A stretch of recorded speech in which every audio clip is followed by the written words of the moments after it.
Israeli Prime Minister Benjamin Netanyahu has effectively backed out of directly protecting Ukraine, blocking the transfer of US-owned Iron Dome batteries at a moment when Iranian threats and Russian barrages are intensifying.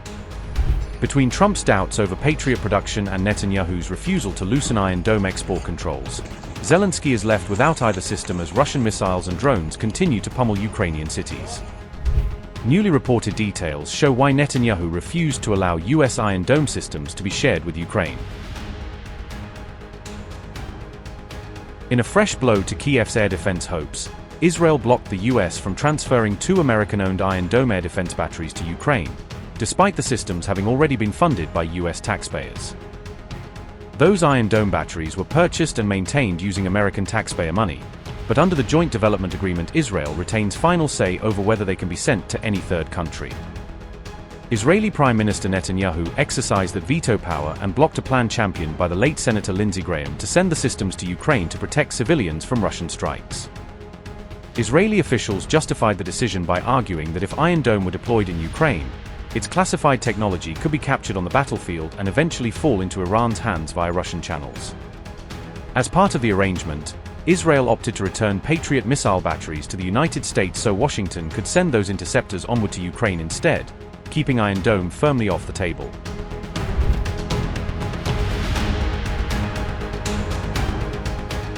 At the same time, the US House has backed a bill that would deepen integration between Ukraine's and Israel's defense sectors, aiming to combine research, production, and technology sharing between the two partners.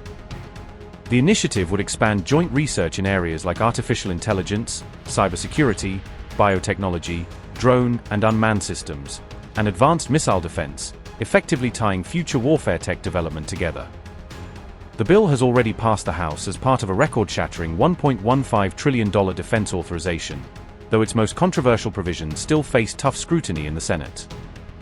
Critics warn that the framework could effectively grant Israel a practical veto over how certain jointly developed American weapons are used or transferred to other countries, raising sovereignty and policy concerns. A bipartisan group of senators is now attempting to block or rewrite the bill's most sweeping clauses, arguing that they could entangle US decision-making and complicate future arms transfers, including to Ukraine.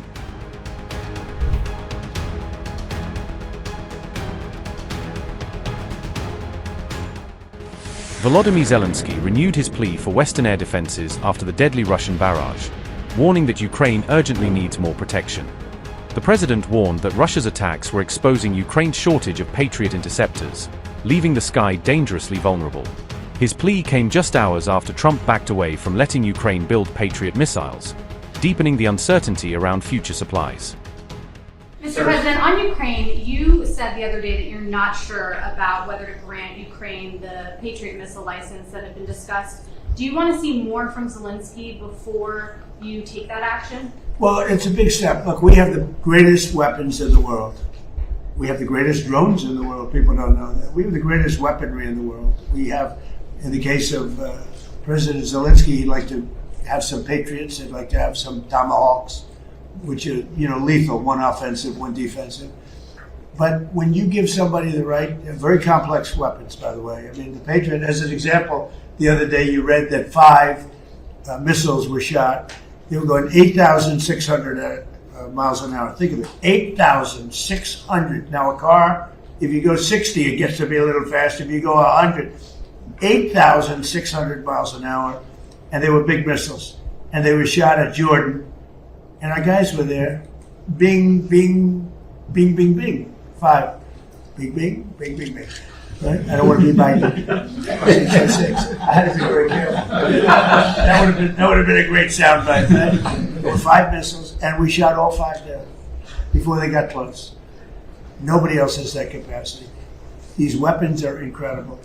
We have to be very careful about letting somebody build them.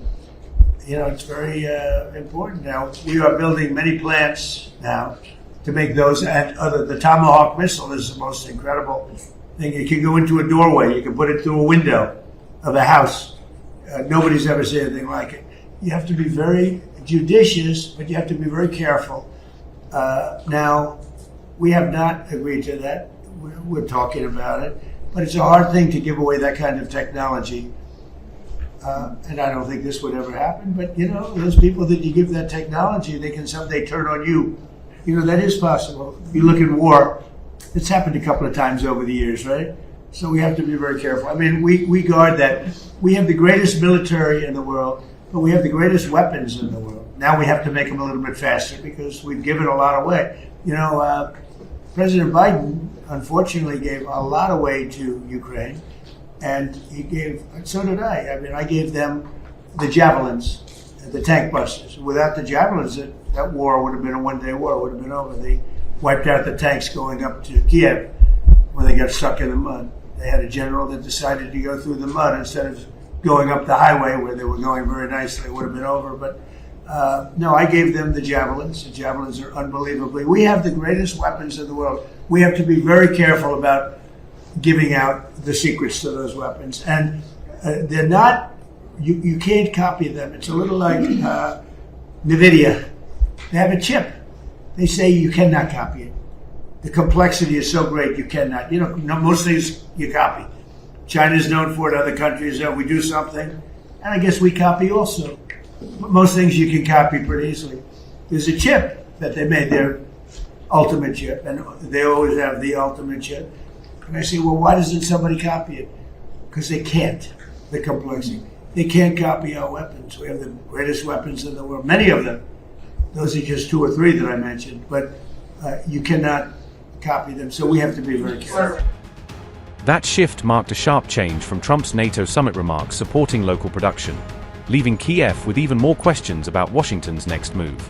Zelensky warned that Patriot systems are needed here and now, not left sitting in warehouses while Russian missiles keep falling.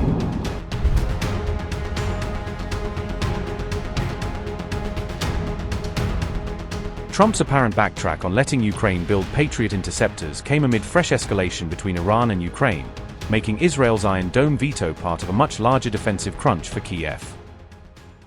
Iran weighed a retaliatory strike after the Caspian cargo ship attack blamed on Ukraine, according to the New York Times. Tehran reportedly considered launching a missile strike against a Ukrainian port on the Black Sea, the report said. Iranian officials viewed the proposed attack as a symbolic response to the deadly strike on the Iranian commercial vessel. The New York Times said such a strike could have widened the conflict because of Iran's close strategic ties with Russia. However, diplomatic contacts between Iran and Ukraine reportedly helped reduce tensions and prevented immediate escalation. Ukraine reportedly told Iran during a phone call that the strike on the cargo ship had been unintentional. Following the call, Iran's foreign minister said Tehran did not seek further escalation but demanded restitution for its losses. Iran also held diplomatic discussions with the European Union as part of broader efforts to reduce tensions, according to reports.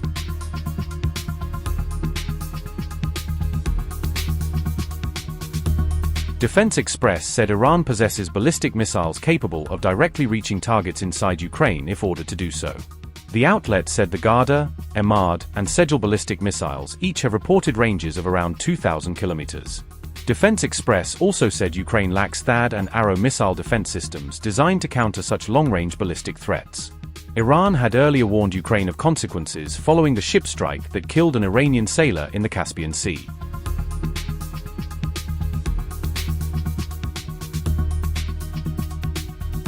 Ukraine's Foreign Minister Andriy Sybiha held what he described as a frank phone conversation with his Iranian counterpart on July 28.